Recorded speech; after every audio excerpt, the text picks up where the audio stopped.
हाँ जी दोस्तों, सीन्स कुछ ऐसे हैं यार कि आई वाज ट्राइंग कि काफ़ी टाइम हो गया है तुम्हारे लिए कुछ कुछ चार्जिंग कंटेंट नहीं आया।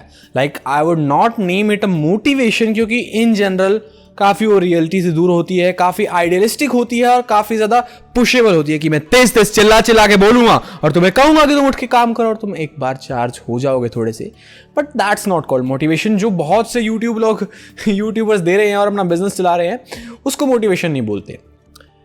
Let's name it self actualization. तुम खुद को पहचान रहे हो, सेल्फ रियलाइजेशन, इंट्रोस्पेक्शन, कुछ भी कहो, ठीक है। तो ये वीडियो बेसिकली क्या होने वाली है कि अगर तुम नए 12th में आए हो, तुम नए 10th में आए हो, तुम लाइफ के किसी भी स्टेज में नहीं आए हो, तुम कुछ भी नया ट्राई करना चाहते हो, तो ये तीन चीजें, ये मेरा गोल्डन रूल खुद का बनाया हुआ कह सकते हैं, कहीं से सीखा हुआ, कंपाइल किया हुआ कह सकते हैं, या ये मैंने एक CDP फॉर्मूला जनरेट किया है और वो CDP फॉर्मूला मैं आज आपके साथ शेयर करने वाला हूं। चलिए शुरू करते हैं। मतलब बेसिकली बताता हूं क्या है C, क्या है D, क्या है P और कैसे ये सब चीजें आपको हेल्प करेंगी कुछ भी लिटरली लाइफ में कुछ भी अचीव करने के लिए। ये CDP काम आएगा। ये कोई मोटिवेशन वीडियो नहीं है, ये इंट्रोस्पेक्शन वीडियो है। Let's begin.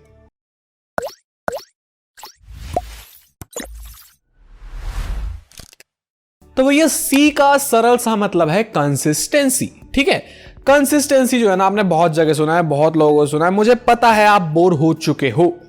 इसको स्टेप बाय स्टेप बात करते हैं। पहले एक एग्जांपल लेते हैं, फिर जानते हैं कि ये क्यों चाहिए और फिर जानते हैं इसे कैसे मेंटेन करें, ठीक है। Step by step. सबसे पहली चीज एग्जांपल, जस्ट रैंडम, कोई ऑफेंड ना हो इसलिए मैं किसी का नाम नहीं ले रहा, लेकिन मान लो दो क्रिकेटर हैं A और B। क्रिकेटर A ने पिछले 10 मैच में 500 रन मारे और क्रिकेटर B ने भी पिछले 10 मैच में 500 रन मारे, ठीक है। टोटल क्रिकेटर A ने पहले मैच में 100, दूसरे में 100, तीसरे में 0, चौथे में 0, पांचवें में 0, छठे में 0, फिर 100, फिर 0, फिर 100, फिर 100।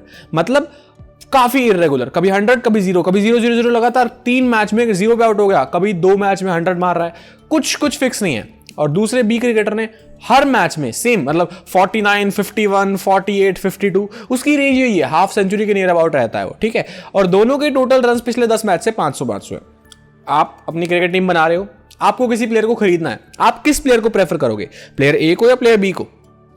आंसर्स वेरी कर सकते हैं। आप अभी बच्चे हो, आपने उस लेवल तक सोचना शुरू नहीं किया है, आपको लग रहा है कि हाँ यार A लेते हैं, रिस्क लेना बनता है ना, 100 रन में मार सकता है, 0 पे भी आउट हो सकता है। B 50 मारेगा, ठीक है, 50 से ऊपर जाता है नहीं, रिस्क लेना बनता है, लाइफ के कई एस्पेक्ट्स में रिस्क लेना बनता है। लेकिन इस केस में जो चीज हम जज कर रहे हैं that is consistency. Player B अपने स्कोर्स के साथ कंसिस्टेंट है, उसके स्कोर्स फ्लक्चुएट नहीं हो रहे। अगर होता 30, 70, 150, फिर 70, फिर 30, फ्लक्चुएशन है, चाहे टोटल बराबर है लेकिन फ्लक्चुएशन ना हो। एक कंसिस्टेंट आपको ग्राफ मेंटेन करना है। अगर आपके 10th में थे 70% और 12th में आपके 95%, बहुत अच्छी बात है, बहुत बढ़िया बात है। लेकिन मान लो, जस्ट इमेजिन, आपके 8th में थे 90, 9th में थे 40, 10th में थे 50, 11th में थे 90 और 12th में थे 60%। काफी इरेगुलर पैटर्न है। वैसे कोई 9th 11th के मार्क्स पूछता नहीं है, लेकिन अगर कभी जॉब में जाओगे, अगर कभी कहीं कोई ऐसी सिचुएशन आ गई जहां आपका पूरा रिपोर्ट कार्ड चेक हो गया, पूरा एनालिसिस हो गया, प्रैक्टिकल नहीं होने वाला, जस्ट एग्जांपल ले रहे हैं, तो वो ग्राफ काफी इरेगुलर बनता है और वो irregularity counts as a very negative trait. काफी गलत चीज है। तो कंसिस्टेंसी की वैल्यू है। अगर आपके रिजल्ट्स कंसिस्टेंट है तो आपकी वैल्यू है। अब हम यहां रिजल्ट्स की बात नहीं कर रहे। रिजल्ट्स मैंने आपको बताया एक एग्जांपल देने के लिए कि क्यों कंसिस्टेंसी जरूरी है आज की दुनिया में। अगर आप कंसिस्टेंट नहीं हो तो nobody can trust you upon your work. कोई, अगर आप कल जॉब करते हो तो कोई आप पे भरोसा नहीं करेगा। अगर आप कल बिजनेस करते हो, एक महीने 1 लाख रुपए कमा लिया, आपने उड़ा दिया, अगले महीने अगर सेल नहीं हुई, नुकसान में गए, तो क्या करोगे? सिंपल सा फैक्ट ये है कि लाइफ में थोड़ा एक स्टेबल बैलेंस होना जरूरी है। पढ़ाई से इसका क्या लिंक है भैया, ये बताओ हमें। कंसिस्टेंसी का भी 12th बोर्ड्स में क्या लेना देना? मैं तुम्हें इतनी सी बात बोल रहा हूं कि अपनी पढ़ाई से कंसिस्टेंट रहो। मतलब अगर तुमने अपने टारगेट सेट कर लिए हैं, मुझे रोज का इतना करना है, मुझे हर 2 दिन का इतना करना है, मुझे हफ्ते का इतना करना है, मुझे हर महीने का इतना करना है, उन टारगेट्स पे टाइम पे कंप्लाई करो। कंसिस्टेंट रहो। रोज पढ़ना है तो रोज पढ़ना है, मुझे रोज 2 घंटे देने हैं तो देने ही है, मुझे रोज इतना पोर्शन ऑफ टास्क कंप्लीट करने हैं तो करने ही हैं। जैसे भी तुम चाहते हो, जैसे भी तुम समझते हो, complete it, do it now. Simple सा, दैट्स द फंडा, ठीक है। कि जो काम करना है वो हमें करना है, कंसिस्टेंट रहना है। क्यों रहना है? होप सो तुम समझ गए होगे। क्योंकि अगर यार एक बार तुम पढ़ाई से लिंक तोड़ दोगे ना तो बहुत बड़ा गैप बन जाता है। जैसे मैं मेरा बताऊं, 12th के बाद कोविड आया, हम घर रहे, हमारे कॉलेज नहीं खुले, मेरा पढ़ाई से काफी लिंक टूट चुका है। फालतू ज्ञान देने आया था यूट्यूब पे, खुद तो पढ़ता नहीं है। भैया जो टाइम था ना, जब पढ़ते थे, जब पढ़ने की वैल्यू थी, जब उन मार्क्स मैटर करते थे, नॉलेज मैटर करती थी, तब बहुत पढ़े हैं, बहुत सीखा है। अब भी हम पढ़ रहे हैं, सीख रहे हैं, लेकिन कॉलेज का सिलेबस नहीं पढ़ रहे, अलग चीजें पढ़ रहे हैं, अलग चीजें सीख रहे हैं, अलग चीजें एक्सप्लोर कर रहे हैं। मैं तुम्हें वो सब देता हूं, वो सब बताता हूं जो मैंने खुद एक्सपेरिमेंट किया, खुद एक्सपीरियंस किया है, ठीक है। तो ये CDP फॉर्मूला बेसिकली कंसिस्टेंसी है। इसको मेंटेन कैसे करना है? मेंटेन करने के लिए यार मैं सीधा सा सिंपल सा फंडा तुम्हें यही बताऊंगा, प्रैक्टिस। भैया क्या बोरिंग बातें करते हो यार, प्रैक्टिस तो सब करते हैं ना, पर होता नहीं है मेंटेन। कहना सोखा है, होता नहीं है मेंटेन। प्रैक्टिस मेरे भाई ऐसे नहीं। मैंने ना एक स्पेशल वीडियो बनाई थी टाइम मैनेजमेंट पे। आई पर्सनली फील कि वो टाइम मैनेजमेंट की टेक्निक को और एक्सपोजर मिलना चाहिए, कैसे भी हो, लेकिन लोगों तक वो टेक्निक पहुंचनी चाहिए यार। मैं चाहता हूं, क्योंकि बहुत यूजफुल टेक्निक है। जनरली लोग टाइम टेबल्स बनाते हैं, उससे कंसिस्टेंसी नहीं आती। टास्क मैनेजमेंट से कंसिस्टेंसी आती है। टास्क लिस्ट बनाओ, अपने टाइम को प्रॉपरली चंक्स में बांटो, उनके गोल्स रखो, अपनी डेली वीकली मंथली लिस्ट रखो, मतलब उनसे सब कुछ पूरा होता है और उसी से कंसिस्टेंसी बनती है। बिलीव मी, एक बार, बस एक बार अपनी लाइफ का आधा घंटा मुझे देके देख लो। वो वीडियो यहां लिंक कर रहा हूं, डिस्क्रिप्शन में भी है। बस एक बार उस पर जाके देखो, पूरी देखो, एक कॉपी पे लेके बैठो, जो जो मैं बोल रहा हूं नोट करो। मेरी बातों से ऑफकोर्स तुम इतना तो कन्विंस हो जाओगे कि एटलीस्ट उसे एक ट्राई दोगे, और एक हफ्ता ट्राई देके देखना। अगर अच्छा ना लगे छोड़ देना, आ जाना पुरानी उस ट्रेडिशनल टाइम टेबल वाली अप्रोच पे। बट मैं गारंटी दे सकता हूं कि एक भी बच्चे को उससे नुकसान नहीं होगा और फायदा होगा, गारंटीड होगा। ट्राई करके देखना। सी बहुत लंबा खींच दिया हमने, कंसिस्टेंसी वाली बात। सी के बाद आता है D, that is dedication. Dedicated तो यार सब होते हैं ना, है ना। सबको नंबर चाहिए अच्छे, सब पढ़ते हैं, सब अपनी जान लगाते हैं, मेहनत लगाते हैं। नहीं भैया, सब नहीं करते ऐसा, सब नहीं करते लक्ष्मण, ठीक है। तो बात सिंपल सी ये है यार कि तुम्हें सबसे पहले तो अपना गोल क्लियर होना चाहिए। मैंने पहले भी एक वीडियो बनाई थी कि साल शुरू कैसे करना है, कैसे अपनी चीजें स्टार्ट करनी है, बिगिन करनी है। मैंने सबसे पहली चीज, सबसे मेजर चीज यही बोली थी कि अपना गोल क्लियर रखो। तुम्हें 12th के बाद क्या करना है, यू शुड नो इट। तुम्हें पता होना चाहिए यार। हो सकता है ना पता हो, कोई बड़ी बात नहीं है। तुम्हें लगता है यार मेरा एक्टिंग में शौक है, बट मैं अभी एक्टिंग में नहीं जा सकता, घर वाले सपोर्ट नहीं करेंगे। एक रखो बैकअप कि हाँ, मेरे को आज नहीं पता, मेरे को अगर 12th के एंड तक भी कुछ ना पता हुआ तो वर्स्ट से वर्स्ट क्या करूंगा, बेस्ट से बेस्ट क्या करूंगा। दो मेजर चीजें लेके चलो कि हाँ, बेस्ट से बेस्ट मुझे SRCC मिल जाएगा, वर्स्ट से वर्स्ट मेरे शहर का लोकल कॉलेज मिल जाएगा, ठीक है। दो केस है, तुम्हारे माइंड में एक सिनेरियो सेट है कि हाँ, इस थ्रू आउट द ईयर में कुछ और सोच पाया, कुछ रिसर्च कर पाया, कुछ सीख पाया, कुछ समझ पाया, बहुत बढ़िया। नहीं समझ पाया तो ये तो सीन है। माइंड में एक गोल होना बहुत जरूरी है, उसके बिना बात नहीं बनती। उसके बाद आपकी प्रायोरिटीज सेट होनी बहुत ज्यादा जरूरी है, ठीक है। प्रायोरिटीज सेट जब तक नहीं होंगी आप काम कर ही नहीं सकते मेरे भाई, पॉसिबल ही नहीं है, ठीक है। जिंदगी में इतने काम है, आप एक को हाँ बोलोगे साइमल्टेनियसली, दूसरे को ना बोल रहे हो, दैट्स 101% गारंटीड। इकोनॉमिक्स का कंसेप्ट है, पैसे लिमिटेड है, लगाने के लिए जगह बहुत सारी है। तुम जितने मर्जी अमीर हो, तुम पूरी दुनिया नहीं खरीद सकते, है ना। तो तुम्हें तुम्हारा पैसा कहां लगाना है, उसी तरह तुम्हें तुम्हारा टाइम कहां लगाना है। प्रायोरिटीज का सेट होना बहुत ज्यादा जरूरी है। तुम्हें पता होना चाहिए तुम्हारी प्रायोरिटीज क्या है। तुम्हारे लिए पढ़ाई ऊपर है, दोस्त की बर्थडे पार्टी ऊपर है, या फैमिली फंक्शन ऊपर है। तुम्हें पता होना चाहिए तुम्हारे लिए तुम्हारा गोल ऊपर है, तुम्हारा करियर ऊपर है, या बॉयफ्रेंड गर्लफ्रेंड ऊपर है। तुम्हें सब कुछ पता होना चाहिए क्या चीज किससे ऊपर है, किसको कहां प्रायोरिटाइज तुमने कर रखा है। प्रायोरिटी सेट होनी बहुत जरूरी है। एक मैं प्रमोशन कर रहा हूं, वो वीडियो आज भी 300-400 व्यूज पे है। मुझे नहीं पता क्यों, मैंने उस वीडियो में बहुत अच्छा बोला था, बहुत अच्छी रिसर्च की थी, बहुत अच्छा सीखा था, लेकिन वो वीडियो तुम्हें देखनी पड़ेगी। हाँ, मैं उस पर फोकस डाल रहा हूं। दैट इज बेसिकली हमारे माइंड के दो टुकड़े होते हैं, conscious mind, subconscious mind. Conscious mind क्या है, ठीक है, हम जो कर रहे हैं। सबकॉन्शियस माइंड वो है जो हमसे 90+% काम करवाता है, लेकिन वो हमारे कंट्रोल में नहीं है। मैं आज भी कहता हूं कंट्रोल में नहीं है, मैंने उस वीडियो में भी कहा था कंट्रोल में नहीं है, लेकिन हम उसको एक हद तक बेवकूफ बना सकते हैं और उसको कुछ मॉड्यूलेट कर सकते हैं कि हाँ, ये मेरे अकॉर्डिंग सेट हो गया, ठीक है। उसमें मैंने एक बहुत अच्छी बात की है कि भैया, अगर तुम ये देखते हो कि मैं पूरी 12th अपनी घिसवा रहा हूं सिर्फ इसलिए कि मुझे एडमिशन मिल जाए, तुम वो विक्टिम मेंटालिटी के साथ चलते हो कि अब मैं बिल्कुल खुश नहीं हूं, मैं पढ़ रहा हूं सिर्फ इसलिए SRCC के लिए, मैं बिल्कुल खुश नहीं हूं।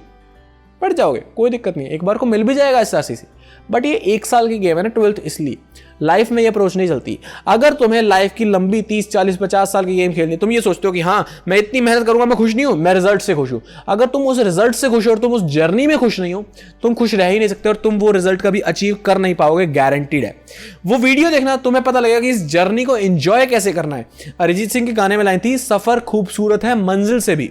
जिस दिन तुमने अपनी लाइफ में उस सफर खूबसूरत है मंजिल से भी को अप्लाई कर लिया, सफर में मजा, मंजिल में मजा, पूरी जिंदगी में मजा। स्ट्रगल तो होता ही नहीं, कुछ एफर्ट्स होते हैं, काम होता है, मेहनत होती है, उसमें मजा, रिजल्ट में मजा, मजा ही मजा। ठीक है, एंजॉय करोगे हर मोमेंट को, खुश होगे जियोगे। ठीक है, जो भी आप मेहनत कर रहे हो वो भी दिल से निकल रही है, अच्छे से एफर्ट लग रहे हैं उसमें, तो वो वीडियो जरूर देखना। यहां लिंक है, डिस्क्रिप्शन में मिल जाएगा, जाके देख लेना। हाँ जी भैया, हो गया, वो भी हो गया, सब कुछ डन है, सब कुछ सेट है। अंदर से आग निकलती है ना जब, तब सब कुछ अपने आप सेट होता है। कंसिस्टेंट तुम बन गए हो, तुम रोज कर रहे हो, लेकिन कंसिस्टेंसी बिना डेडिकेशन के नहीं आएगी। अगर तुम डेडिकेटेड ही नहीं हो, तुम कंसिस्टेंट कैसे रह पाओगे? डेडिकेटेड होना बहुत ज्यादा जरूरी है, और डेडिकेटेड जब हो तब कंसिस्टेंसी को मेंटेन करना अपने आप धीरे धीरे आ जाएगा। ठीक है भैया, सी और डी तो हो गए क्लियर। अब हम बढ़ेंगे, मतलब मस्त आग लगा देंगे। पी क्या होता है? पी सबसे जरूरी एलिमेंट, और बिना पी के इस वर्ल्ड में कुछ नहीं है। बाकी सी और डी भी बहुत जरूरी है, लेकिन पी अपने आप में एक बहुत बड़ी इंपॉर्टेंस कैरी करता है। पी अगर मैं तुम्हें बताऊं क्या है, तो बेसिकली पी का मतलब है पेशेंस। एक छोटी सी कहानी सुनो, ये यूट्यूब चैनल है, तुम्हें शायद ना रियलाइज होता हो, लेकिन इसके पीछे मेहनत लगती है। ठीक है, सारा कुछ सीन सेट करना, असेंबल करना, कैमरा के आगे आके बोलना, कुछ पहले सोचना कि हाँ मैं क्या बोलने वाला हूँ, सारा कुछ असेंबल करना, वीडियो एडिट करना, थंबनेल्स बनाना, एसईओ करना, कीवर्ड रिसर्च करना, डिस्क्रिप्शन लिखना, उसको प्रमोट करना, उसका टाइम टू टाइम ट्रैक रखना, एनालिटिक्स चेक करना, बहुत काम होता है। मैंने 104 वीडियोस डाली थी इस चैनल पे, 104 videos, and I had only 42 subscribers. उस 104 वीडियोस के कोर्स में काफी बार मन में आया कि भैया एवरेज व्यूज थे मेरे पर वीडियो पे 0 to 1, छोड़ दो, क्या दिक्कत है, छोड़ दो, कोई धक्का तो है नहीं, मैं छोड़ सकता था। बट अगर मैं तब छोड़ देता तो आज मेरे पास इतने प्यारे प्यारे कमेंट करने वाले लोग ना होते, आज मेरे पास वो बेसिक सा ऑडियंस ना होते जिसको मैं कुछ बेनिफिट दे पा रहा हूं, आज मैं इंस्टाग्राम डीएम्स में तुम सबकी हेल्प ना कर पाता, और आज मैं कहीं ना कहीं अपने एक्सपीरियंसेस तुम सबके साथ अच्छे से शेयर ना कर पाता। तो भाई फैक्ट है कि गिव अप नहीं करना, पेशेंस रखनी है। किसी भी काम में पेशेंस बहुत जरूरी है। हाँ, ये पॉसिबल है कि तुम्हारे अप्रैल में मार्क्स आ रहे हैं फेलिंग के बराबर, तुम्हारे टीचर्स तुम्हें गालियां सुना रहे हैं, तुम्हारे घर वाले तुम्हें गालियां सुना रहे हैं, तुम खुद से हार मान चुके हो, तुम्हें बहुत सेल्फ डाउट भरा हुआ है, तुम्हारे मई में, जून में आ रहे हैं, अगस्त में आ रहे हैं, अक्टूबर तक आ रहे हैं, धीरे धीरे चीजें बेटर होती है। पेशेंट एक इंसान को होना पड़ता है, चीजों के रिजल्ट्स आने में टाइम लगता है। जरूरी नहीं है तुमने आज काम किया आज उसके पैसे आ जाएंगे। पैसे मतलब मनी नहीं, पैसे मतलब उसका रिजल्ट। तुमने आज काम किया, तुम्हें आज उसके बदले में जो तुम डिजायर कर रहे थे, जो तुम सोच रहे थे कि तुम डिजर्व करते हो, वो तुम्हें मिल जाएगा। नॉट एट ऑल, मतलब ही नहीं। पेशेंट एक इंसान को होना बहुत जरूरी है, और पेशेंट मतलब सब्र, मतलब यार पूरी लाइफ में काम आएगा। मैं भी कहता हूं कि आज मैं बहुत बड़ा पेशेंस का वो नहीं हूं, हर काम में पेशेंस नहीं रखा जाता। धीरे धीरे इस हैबिट को डेवलप कर रहे हैं। 12th में जो सिनेरियो था, जो सीन था, उसके साथ मुझे टाइम लगा था। अप्रैल में डिसअटेंड होते थे हम, जून तक होते थे, क्योंकि मैं ऑनेस्टली एक स्लो लर्नर था। मैं जिस काम को 8 घंटे में करता था, लोग 6 में भी करते थे, बढ़िया उसी क्वालिटी का। मैं स्लो लर्नर हूं, या मेरे अंदर एक कीड़ा है क्यूरियोसिटी का। सिलेबस में इतनी बात है, तुम सिलेबस के बाहर इतनी बात कर लो टू बी सिक्योर कि अगर एग्जाम में इतना पूछ लिया गया तो क्या। ठीक है, अगर 50 यूनिट सिलेबस है, तुम 70 यूनिट पढ़ लेते हो सिक्योर होने के लिए, बस। मुझे 100 से कम में तसल्ली नहीं है, मैं 100 का 100 पढ़ूंगा, ताकि मुझे तो पता लगे ना बात क्या है। एग्जाम गया भाड़ में, मार्क्स गए भाड़ में, बात की बात है। अभी के लिए ये टॉपिक छिड़ा है, जो ज्ञान की बात हुई है, मुझे इसको एंड तक खोदना है, मुझे इसको एंड तक जानना है। ये कीड़ा था मेरे अंदर, इसलिए मुझे टाइम लगता था, दैट्स इट। तो जो लोग 4 महीने में करते थे, मुझे उसमें 6 महीने लगते थे। ठीक है, तो मैं अपने बैच से थोड़ा पीछे चलता था। फैक्ट यही है यार, सिंपल सा, कि पेशेंट होना बहुत जरूरी है। तुम्हें अपने आप के ऊपर एक भरोसा रखना पड़ेगा कि हाँ मैं कर रहा हूं ना, विश्वास, भरोसा तो करके देख यार खुद पे। 1 साल का टाइम है ना, 1 साल कितना होता है तुम्हारी जिंदगी का? 1/60, 1/70 कितना % गया? भगवान ना करे कुछ नहीं भी हुआ, अच्छे नंबर नहीं भी आए, कुछ रिजल्ट्स नहीं भी आए, तो क्या 1 साल ही था ना, एक्सपेरिमेंट किया, कुछ सीखा हमने। लेकिन पेशेंस रखो। अगर तुम्हारे अच्छे मार्क्स नहीं आ रहे, तुम्हें रिजल्ट्स नहीं मिल रहे, लगे रहो, डटे रहो, खुद पे चैलेंज लो कि सर आपने मेरे नंबर काटे ना, 10 में से 3 दिए, ये मैं दोबारा टेस्ट करके लाया हूं, हिम्मत है तो इसमें काट के दिखाओ, 10 में से 10 मिलेंगे। सर फिर भी 10 में से 5 देंगे। नेगेटिव चीज ये है कि 10 में से 5 मिले, पॉजिटिव चीज ये है कि 3 से 5 हुए। अगली बार फिर जाओ, 10 में से 7 मिलेंगे, अगली बार फिर जाओ, 10 में से 9 मिलेंगे, अगली बार फिर जाओ, 10 में से 10 मिलेंगे।